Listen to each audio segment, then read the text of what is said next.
Are you unhappy with your life but can't figure out what needs to change? On today's episode, we're talking about making yourself a priority on this episode of Coffee with Tea.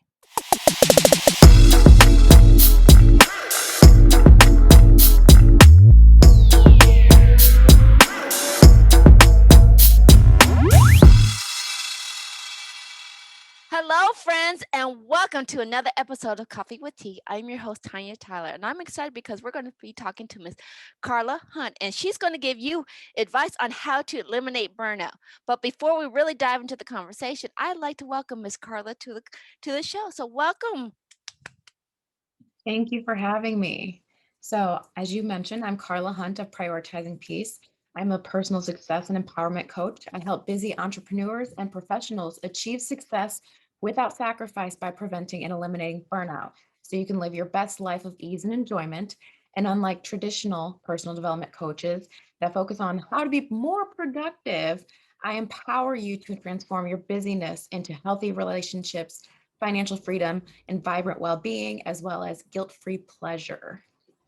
Well, it's a pleasure. Thank you for that great introduction to who you are and stuff like that. And we'd like to dive into the conversation and maybe give our listeners a little bit of a background as to how this subject really became a near and dear subject to you. So, if you might, share what you feel comfortable. But how Yeah. did this really come about for you, and how did it really maybe help you during this whole COVID? As we shut down and now we're opening it back up. So taking what you learned, how was it able that you applied it and maybe, manage this whole COVID, for Yeah. those who are still struggling?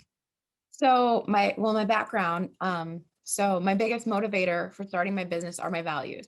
I value my well-being, my enjoyment for life, and my social relationships. Without feeling guilty about it, I have found that there were a lot of people that were just crushing it with their careers that they enjoy, their fitness and healthy relationships, plus they had time to actually enjoy life.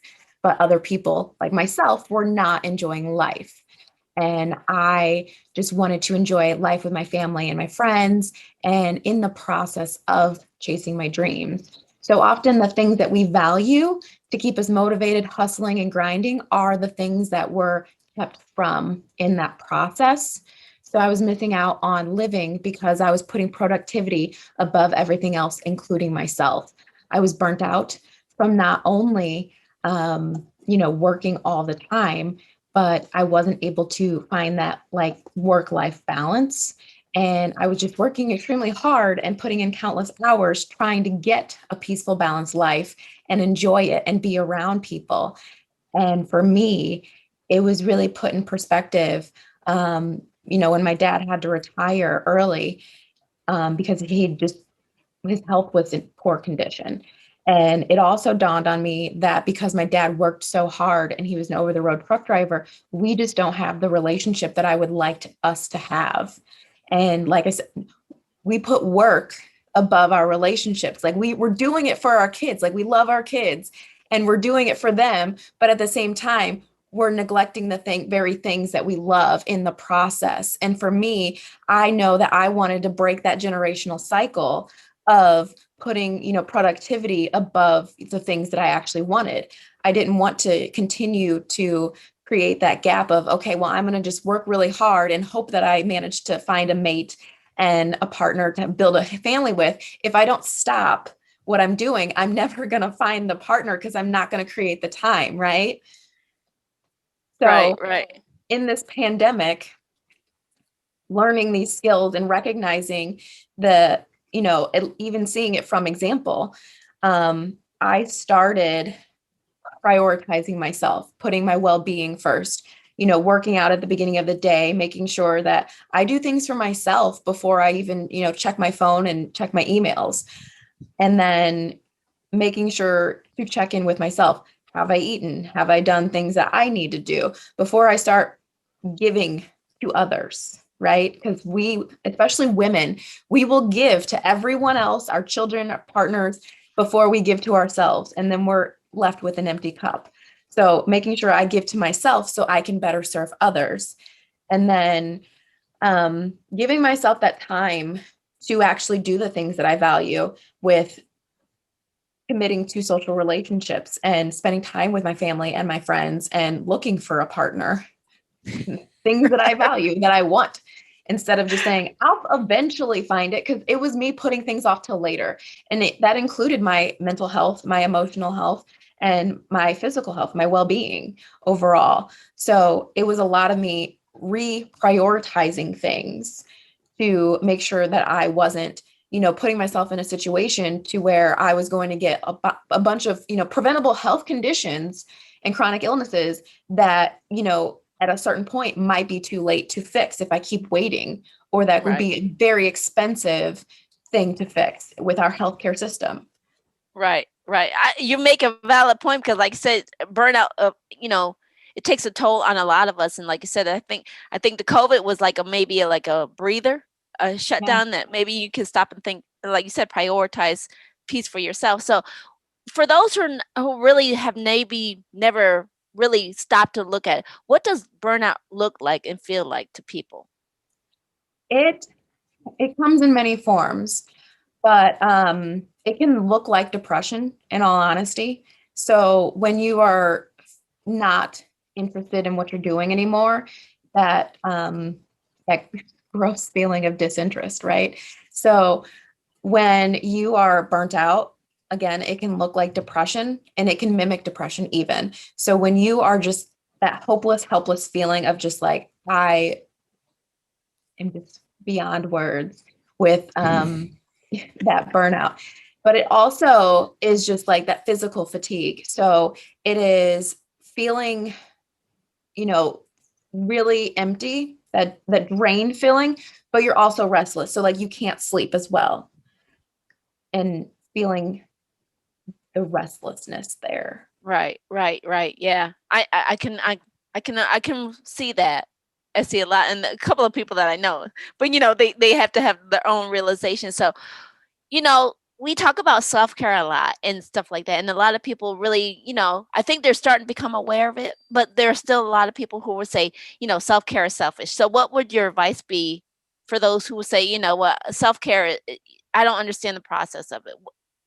Can you explain a little bit about how the importance of self-care? Yeah. So my take on self-care is from a holistic standpoint. So self-care is not just bubble baths and spa days. It is so much more than that. So self-care is really doing things that are going to recharge you mentally, emotionally, and physically, but it's also doing things that protect you mentally, emotionally, and physically. So that's things that's managing your time, setting boundaries, and adjusting your habits as well. And like we're often saying, like, I don't have enough time to do something. And when you're doing self-care in this particular way and prioritizing yourself, you're going to have time to do the things that you want to do because you're setting boundaries, and you're not overextending yourself because you're setting boundaries. And you are also managing your time, which is a management of your commitments. So when you decide to say yes to something, you are on that other side saying no to something else. So you are being more conscientious of what you are choosing to agree to do or not agree to do when you are making decisions and putting things on your calendar. And it's really a better way to do less better, so that you can recharge and refuel, and not just say, I'm going to go to a spa day, because that may not recharge you. Like recharging might be going for a run. Recharging for someone else might be like actually watching a cartoon. Like it's okay to watch cartoons and watch TV. Like some people are just like, well, that's not self-care. That's wasting time. But if that is how you recharge, is just being in front of the TV and doing nothing, that's okay. But we misconstrue what actually recharges us and the definition of self-care, because mainstream is just like, well, just put some cucumbers on your eyes and you'll be fine. You're right. It's like a quick Band-Aid fix. But Yeah. they're not really, it's like, you know, a Band-Aid. I guess that's about the best way you can explain it. Yeah. So this is the part I want to remind everybody. If you're enjoying what Karla is putting down and you're already picking up the juicy gems like I am, please give us a thumbs up. Perhaps leave a comment down below, and we're going to talk about how she took this leap of faith and now making this a priority. So before we go into that, what are like maybe three tips that you could share somebody who can actually put something in place if they're starting to feel the burnout, because your podcast, unapologetically, I can't say, oh my goodness. Unapologetically prioritizing peace. Thank you, Miss Carla, because I'm struggling. But yes, you make this your business. So what's maybe 3 quick tips that somebody could put in place right now to help, figure out, okay, I'm going into this stress mode. Is there Yeah. something you can share? Say no, or at least give yourself 24 hours to say, let me think about it. So you can give yourself the space to say no, should you not want to do something. And a lot of times, like, we will say yes because we're, one, afraid to say no, or two, we all have so many big hearts. We're just big hearted people, and we're just like, I want to help, but we don't have the capacity to help everyone. And a lot of times we just have to say no. So Right. say no, or give No, yourself a it's a complete 24-hour sentence. wait. Yeah. And then do something for yourself. Like, really think about it. Like, what is one thing? And I even struggled with this before. A lot of times when do like icebreakers, when you think about it, and like at a new group or something, or back in college or high school, and they're like, let's introduce ourselves to the room. They're like, let's do an icebreaker. What's a hobby that you do? And I'm like, I work and sleep. I don't know what I like to do for fun. Like, really sit down and journal and think about like what you used to do for fun as a kid that like you can still do as an adult. So I really like roller skating, and that's something that I've gotten back into, and I enjoy. And so really, even if you have to go do it by yourself, go roller skating. Go do something that you enjoy by yourself, and really tap into that as like your inner child, because we don't do that enough. We're just like, I only know how to work and sleep. I don't have hobbies. Go gardening. Like, it doesn't have to be hard. It doesn't have to be a physical activity. You can garden. Like, just sit outside in, the grass, and just enjoy the sunlight. I was like, I will qualify that as gardening. I love it. I love it. And like I said, we those are just a couple of the tips that you can use right now that you can implement. And so, Miss Carla, let's talk about how you took this leap into entrepreneurship. And Yeah. and I love it because we're connected because we're fellow YouTube sisters. So, Yeah. I see you do your podcast. How long have you been doing it? And where can people find more information about what you share on your podcast? Yeah. So I have been doing it for 12 weeks. I've been doing it since about May. And you can find me on the YouTube Unapologetically Prioritizing Peace podcast. You can also find information on my prioritizingpeace.com website. I'm literally on almost all the websites at Prioritizing Peace. So Facebook, Instagram, even LinkedIn. But yeah, a lot of the concepts are to the revolutionary concepts to achieve success without sacrifice. So we talk about boundaries. We talk about technology boundaries. I literally just did an episode about saying no. Yeah, Right. the art of saying Yeah. no. Yeah. Yeah, that's a whole other discussion which we can always go down deep into. Yeah, So, yeah, I mean, when people are thinking about, let's talk like so taking that leap because you took the leap from leaving your job to doing what you're doing full yeah, time. What made you decide, this is the time and this was the time that you needed to do it for you if you don't, you know, mind sharing with those who yeah. are thinking about doing the same thing? Yeah, so it was a big decision, and I kind of touch on this in my hierarchy of needs episode, which I'm going to do another one to dig a bit deeper into this actual concept now that you mention it. But it's really transitioning away from like what I need and like what I want. So my needs were being met, and it's really a mindset shift of all of my needs are being met on the basic level of the hierarchy. Like, I have safety, I have shelter, and I do have, a reliable source of income.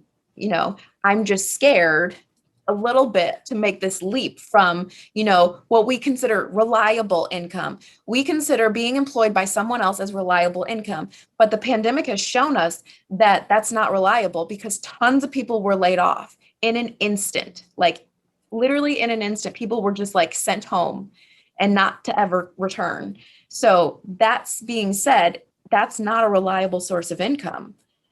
me working for myself is reliable because I know what I'm capable of, and I know I will show up every day to do what I need to do to make sure I'm getting reliable income. So, with that being said, I was like, do I trust myself more than I trust this external person who could at any point in time decide to let me go because they can't afford me through the pandemic? I mean, in Right. my particular situation, I was one of those, what do they call it? I'm going to use the word important because I can't think of the right word that they've been Oh, using. essential. Yeah, essential. I was an essential employee.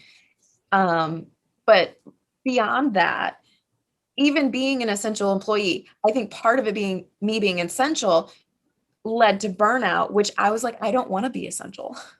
Right, I right, want to right. work for myself because even then, things can still change because, once the pandemic is over, well, that changes things in a different way that I'm no longer essential. Does this position need to be needed anymore? I was like, the budget could shift then at that point. I was like, the essential piece is gone, so we'll move money. At any given point in time, things could change. So me putting, my fate and my destiny and my security in someone else's hands is what really made me feel comfortable in shifting because I wasn't happy. I wasn't living. I was spending countless hours, 12 or more a day working, from home for someone else, doing things that weren't giving me, peace of mind, enjoyment, and pleasure. I mean, I was doing a function for a greater purpose, yes, but it wasn't, my vision, my goal, and my purpose. Right, right. I love it, and we're getting down to the last couple of minutes, and there's always one key question that I always ask: is what's the one thing, if nobody hears anything else that you're talking about today, what's the one thing you want them to take away from this interview? Handle yourself with care and kindness. Right, right. That's the words of knowledge right there. Yeah. I was like, we Yeah, we do not handle ourselves with care. We will always default to productivity and put ourselves last. So handle yourself with care above everything else, and everything will come into alignment when you start handling yourself with care. I love it. Thank you. And Miss Carla, I know you mentioned it before, but this is the one signature question that I want to make sure everybody understands. Where can people find you, your services, and what you offer? Yes, at prioritizingpeace.com. And you can also find me on Facebook and Instagram at Prioritizing Peace. And you can also find me and my information on the About page on the Unapologetically Prioritizing Peace podcast. Thank you. Thank you. And this is an unofficial question, which I probably should make it an official question because I always ask, would you be willing to come back and we dive more into, more conversation? Because like I said, this is just an intro. Yes, I would absolutely love to come back and dive deeper. Thank you. Thank you. And I want to thank you for sharing your time, your wisdom and your insights that you have brought. Thank you so much because there's a lot of people who probably don't even realize they have burnout. So thank you. Yeah. Yes. And I want to remind everybody again that feedback is welcome. Emails if you have any guests or show ideas. Please remember all the links that Karla mentioned will be posted down there in the description box. So please check out those juicy gems down there in the description box. And again, if you enjoyed watching, please give us a thumbs up. And if you enjoy all the insight that as Karla shared and you want to continue to see what everybody else is bringing to the table, please hit that subscribe button over there. And remember, take things in stride, go with the flow, and create your own path. And we'll see you back here on another episode of Coffee with Tea. All right. Bye bye.